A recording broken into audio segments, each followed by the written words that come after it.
Hi, this is Andrew Sears, and in this lecture I'm going to talk about using citation reference managers, library resources, and research tools at CityVision.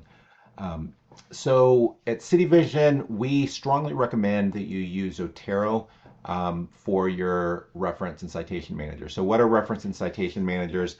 They're places where you're going to collect all your references throughout your research in the doctoral program. You can do it for each course, and you can um, organize, by different topic. So I'll just show you real quick my Zotero.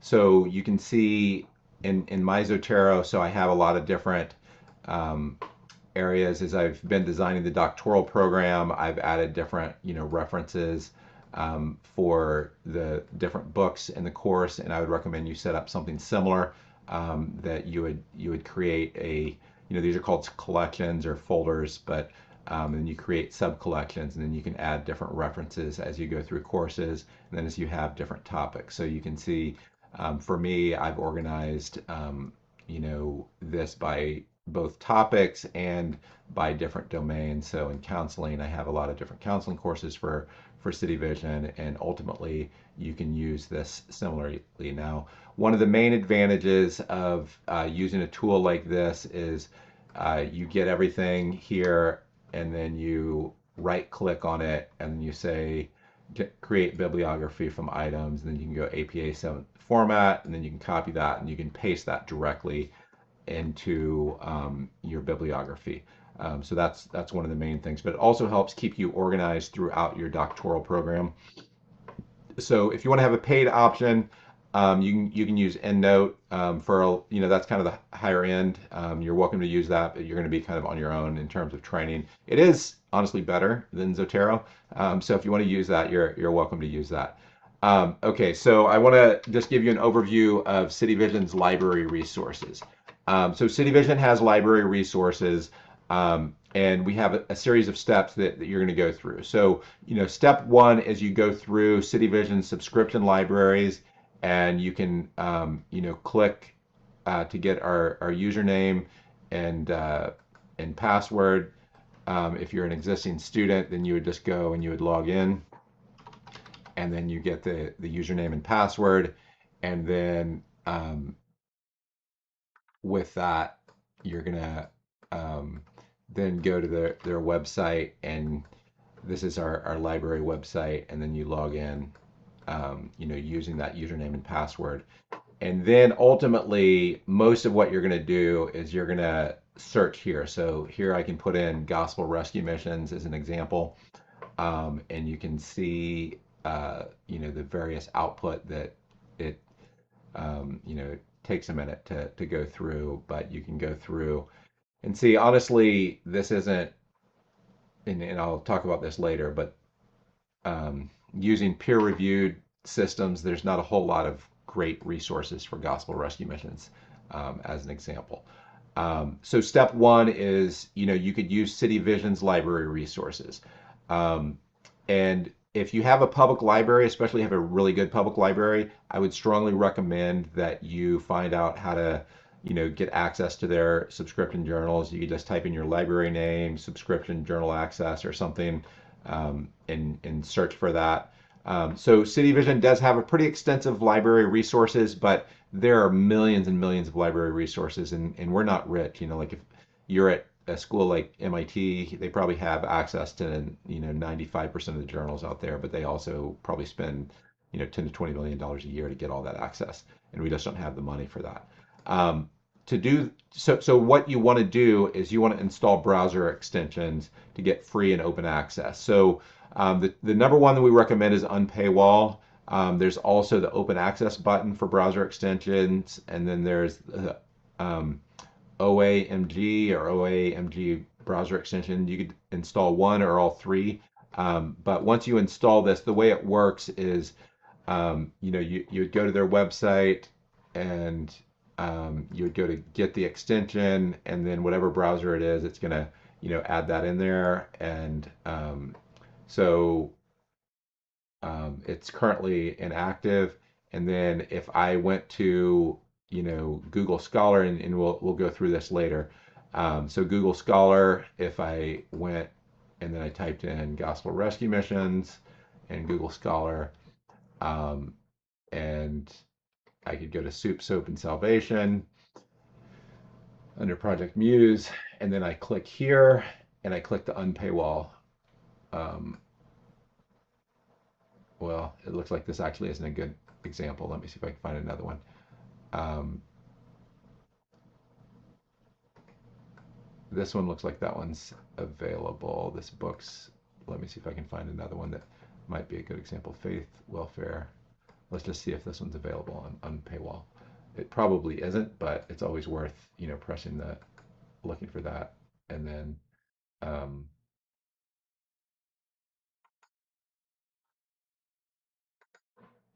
if it's available, it'll provide you with a link to that, and you can go through. But I'm not going to go through all the details of that. So that's number two. Is basically there's about half the research out there is free and available. Then you can also search using AI research tools. So you're encouraged to conduct research following the AI prompt suggestions and guidelines for City Vision. So we have this. We've already referenced that before. Um, and you have to have Gemini Pro. And we have some specific suggestions here. And let me just see if I can zoom in to make this bigger. So there's some specific suggestions for citations. Then there's specific suggestions for, conducting academic focused research and, different prompts of what you would use. So you can follow some of these guidelines and research the most highly cited papers that help define the field, and different prompts that you can put in there for context. And then at the end, you have the citation manager. Ultimately, one of the things that you can do is we created a deep research report and we used the guidelines here. And if you go down to the bottom and you can see sources in BibTeX format. Now, what you can do is you can copy this, and BibTeX is a technical format that the computer will understand that makes it easier to import into things like Zotero. So say you want to take an entire, all the output from this, you would copy the entire thing, you go into Zotero, and then you go to File, and I'll put this under, I think I already created it here. So you go Import from Clipboard, and then it's actually going to import all of these into your system. So that's just one more tool that you can use. Now, other tools you should be aware of. ReciteWorks is something we're going to require once you get into your project, and this is going to be required in your literature review. What it does is it basically makes sure that you are 100% compliant with APA. And as we explained, is your literature review has to follow all the academic best practices. Your doctoral project can be in a format that is appropriate to your context. So if you're writing a book, it doesn't have to follow APA. It could follow whatever is appropriate. I generally recommend considering a variant of Chicago style if you're going to publish a book. That's what University Press uses, and you could just follow their guidelines. So I mentioned Unpaywall, Google Scholar, and there's other research search engines and niche AI research sites. Semantic Scholar is comparable to Google Scholar, but it's focused on what it calls scientific research, where Google Scholar is going to be broader. Now, here's something you got to really understand. I'm going to give you a kind of 5-minute overview of research methods so you understand how things work.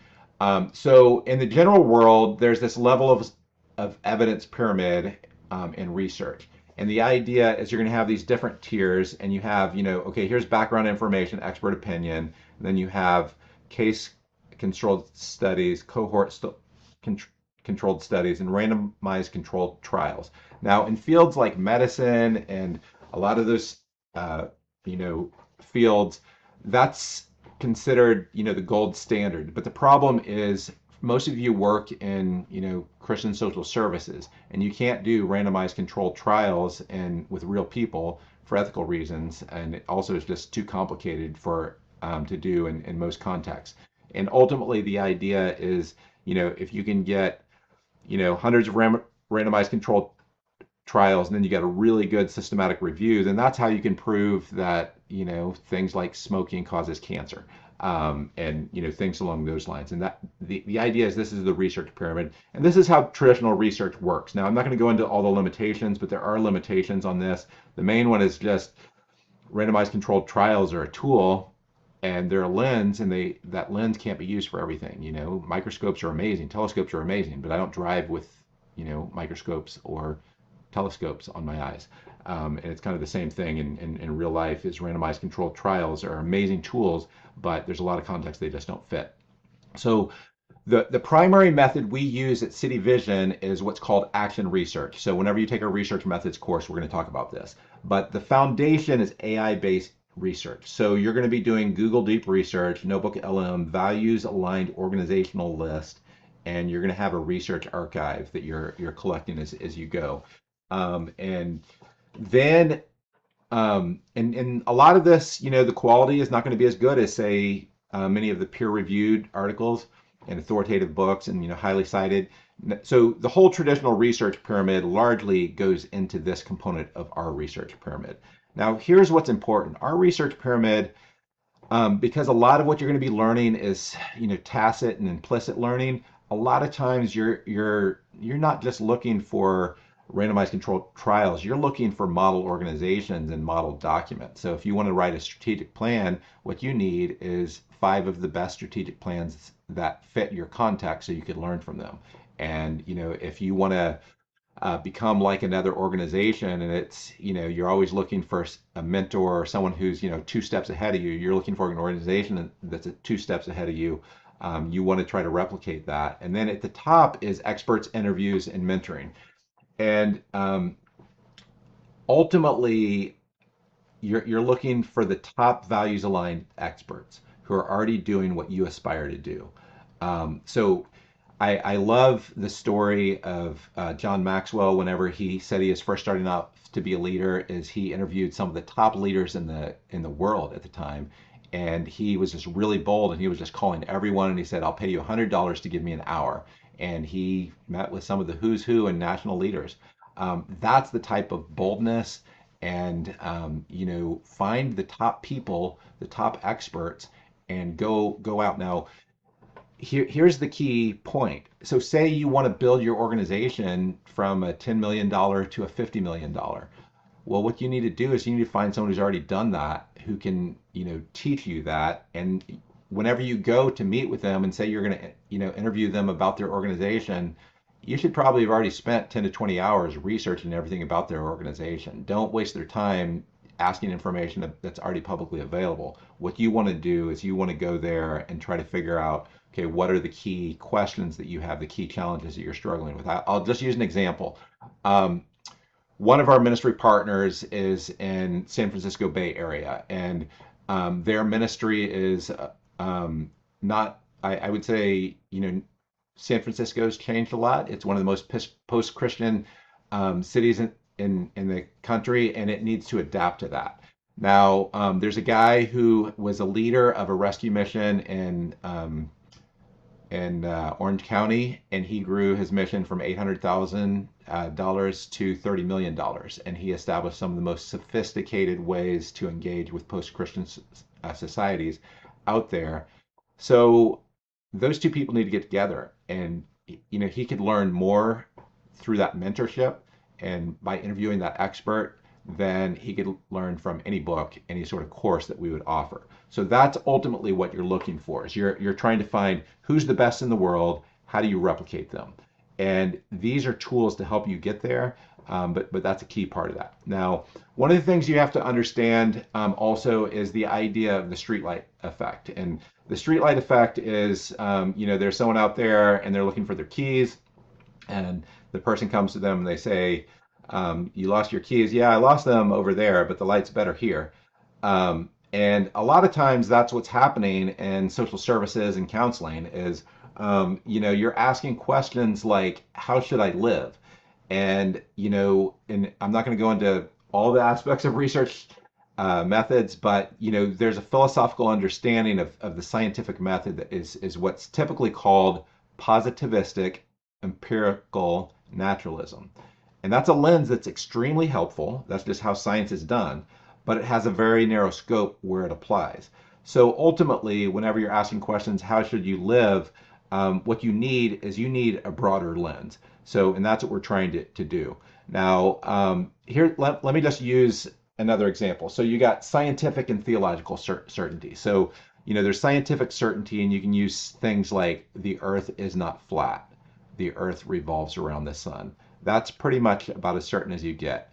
And then, there's a lot of crazy but currently trendy theories, COVID-19 and vaccine conspiracies, climate change hoax. I'm sorry if I'm poking holes in people's bubbles, but you got to actually look at the science on these. Um, if you really look at the science, you can prove that those things aren't valid. Um, and then you have other things where, what happens is a lot of times theology will overreach. And then you have science that will overreach. And so there's minor points, theological uncertainty. Are we a young earth or old earth? Is that really the hill you want to die on? Maybe not. Worship styles, cultural holiness standards. Do you have to wear a suit to church? Some of those things. Then you have denominational beliefs, attitude towards the Holy Spirit, how the end times work. And then you have things that where I would say, at least if you're, in a theologically conservative, denomination, you're going to have tenets of evangelicalism. You're going to have tenets of sexual morality, that you just shouldn't have sex outside of marriage. And then you have things that are just fundamental of what it means to be a Christian. So you have the Apostles' Creed, and it has 12 tenets. One of those is Jesus is God. So, most Christians, if there's a Christian denomination that says that Jesus isn't God, then generally they say that's outside of traditional Christianity. Now, why is this important? Well, why this is important is most of the work that you guys work in, it's in this complex system space, this praxis, practical theology, and action research. So what do I mean by that is, let's just talk about some things like a lot of the pragmatic questions you're going to use for action research. So let's use just an example: mental health debates. What attitude towards the following maximizes mental health outcomes? This is an insanely complicated problem. So attitudes towards sexual morality. Well, how do you determine what's going to maximize mental health outcomes? You can't do randomized controlled trials and just change people's attitudes towards sexual morality. Balancing underuse or overuse of prescriptive psychoactive medications and medication assisted treatment. So there are a lot of people who are just over medicated, and they're over medicated by things from their doctor. And then there's a lot of people who are under medicated. So how do you get the right balance? So attributive style is a terminology of, to what extent do we blame external factors for conditions versus personal responsibility? Abstinence versus guilt reduction strategies. So a lot of secular contexts, they're just trying to reduce guilt versus, actually it may be a good idea not to using drugs, versus, systems that try to normalize, maybe drug use through needle distribution and things along those. And then priority of housing first versus treatment first for those who are homeless. And in general, what you're really getting at is the ultimate question: what morality and social values are optimal for long-term health of a society? So even if this is optimal for one individual, well, over 200, 300, 500, 1,000 years, what's best for the long-term health of society? These are not simple questions to answer. So there's a lot of other things not going to get into, but there's just a lot of misuse of science and scientism, overstating scientific certainty. There's also misuse of scripture and biblicism. I was told that playing cards were bad, that if your hair touched your ear, that was a sin, that dancing was from the devil. That's misuse of scripture and biblical. Biblicism is, um, teaching um, that the Bible is the only source of authority and that there shouldn't be any role for science at all. And I'm not going to go into all the details. We go a lot deeper into research methods, but these are important principles to think about. Now, why is this important? Why am I explaining this for research technologies? Well, I tried to do research on rescue missions, and it was horrible. It was horrible to try to figure out what's out there. So whenever I went to science-based, peer-reviewed research, and I went to Semantic Scholar, and I typed in gospel rescue missions with quotes, I only got 6 articles, and 3 were basically completely antagonistic to the entire movement, basically saying the whole movement was a conspiracy of religious neoliberalists, ignoring the 150-year history of making a huge impact. So if you're going to call that science, you got 6 articles, and basically, the 150-year impact of the movement that impacts millions of people every year. This is all that exists according to Semantic Scholar on the rescue mission movement. And then if you go to peer-reviewed publications and dissertations, Google Scholar provides 171 results. About 30 are relevant. Mostly all of them are critical. And then you do Google Deep Research AI, you get millions of sources out there, and then you get relational sources. So City Vision right now is we're trying to create, a lot of resources that you guys can use. So we created a book archive, and we have about 100 books that we've digitized on the history, the largest collection of history on rescue missions. We have directories of rescue missions, and we're going to do this in other domains. So if some of you are Christian community development organizations or Adult and Teen Challenge or other groups, we would like to work with you to build some of these libraries. So the implication is this same type of bias. So this is what I'm describing is just quantitatively how there's bias. This same type of bias applies to many topics of interest to our students. And it has a big implication on what's considered evidence-based practice. If you use the word evidence-based practice, you really need to unpack what you mean by that, because a lot of people, they use it to mean what's in Semantic Scholar. And according to Semantic Scholar, basically all rescue missions are evil and should be shut down because they're a neoliberal conservative conspiracy. And then, according to Google Scholar, rescue missions basically haven't done a whole lot because academics have ignored them for various reasons. So this is important. I mean, the same thing that applies to rescue missions, it could happen to different, minority communities. So rescue missions are kind of a minority community across, both Christian and social class, but this could be, other groups out there. So hopefully this is helpful. And if you have any questions, just please ask your faculty member.